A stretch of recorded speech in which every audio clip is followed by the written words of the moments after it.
Lecture du livre de la Genèse. Cette nuit-là, Jacob se leva. Il prit ses 2 femmes, ses 2 servantes, ses 11 enfants, et passa le gué de Yabok. Il leur fit passer le torrent, et fit aussi passer ce qui lui appartenait. Jacob resta seul. Or, quelqu'un lutta avec lui jusqu'au lever de l'aurore. L'homme, voyant qu'il ne pouvait rien contre lui, le frappa au creux de la hanche. Et la hanche de Jacob se démit pendant ce combat. L'homme dit : « Lâche-moi, car l'aurore s'est levée. » Jacob répondit : « Je ne te lâcherai que si tu me bénis. » L'homme demanda : « Quel est ton nom ?»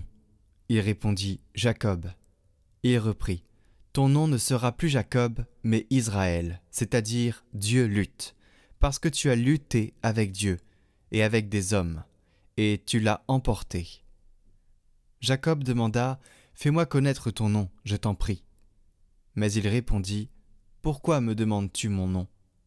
Et là, il le bénit. Jacob appela ce lieu Pénuel, c'est-à-dire face de Dieu. Car, disait-il, j'ai vu Dieu face à face, et j'ai eu la vie sauve. Au lever du soleil, il passa le torrent à Pénuel. Il resta boiteux de la hanche.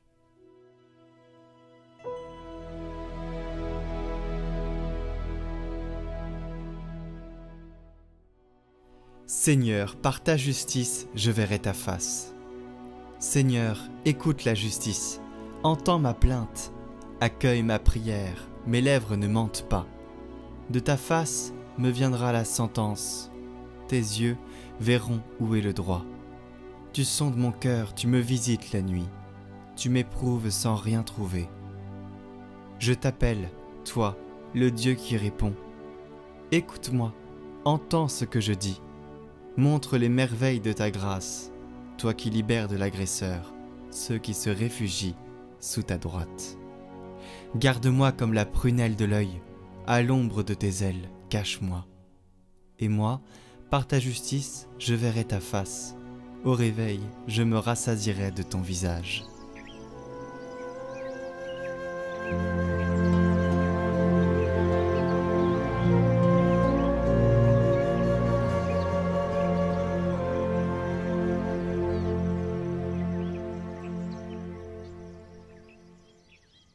Évangile de Jésus-Christ selon saint Matthieu.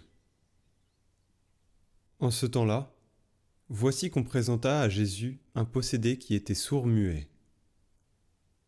Lorsque le démon eut été expulsé, le sourd-muet se mit à parler. Les foules furent dans l'admiration et elles disaient : « Jamais rien de pareil ne s'est vu en Israël. » Mais les pharisiens disaient : c'est par le chef des démons qu'il expulse les démons. Jésus parcourait toutes les villes et tous les villages, enseignant dans leurs synagogues, proclamant l'évangile du royaume et guérissant toute maladie et toute infirmité. Voyant les foules, Jésus fut saisi de compassion envers elles, parce qu'elles étaient désemparées et abattues comme des brebis sans berger. Il dit alors à ses disciples : « La moisson est abondante, mais les ouvriers sont peu nombreux. Priez donc le maître de la moisson d'envoyer des ouvriers pour sa moisson. »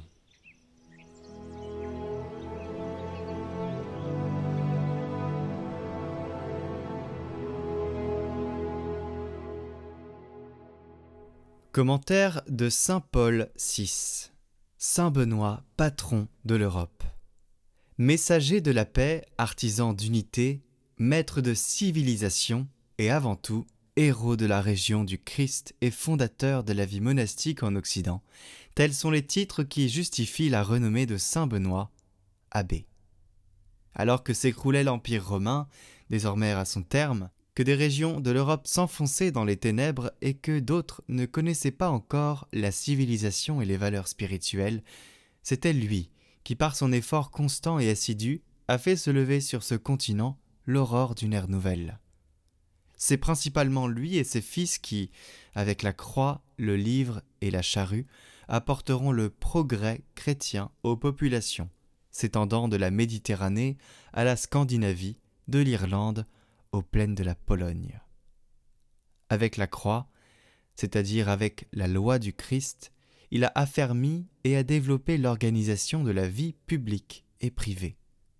Il convient de rappeler qu'il a enseigné aux hommes la primauté du culte divin avec l'office divin, c'est-à-dire la prière liturgique et assidue. Avec le livre ensuite, c'est-à-dire avec la culture.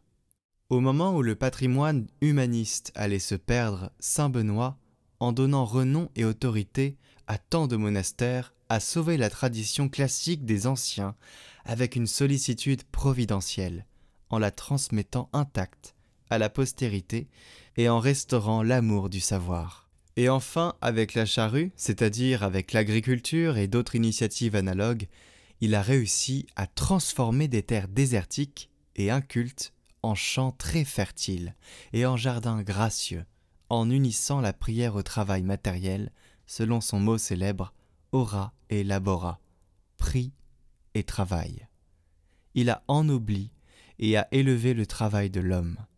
C'est pourquoi le pape Pie XII a salué à juste titre, dans saint Benoît, le Père de l'Europe.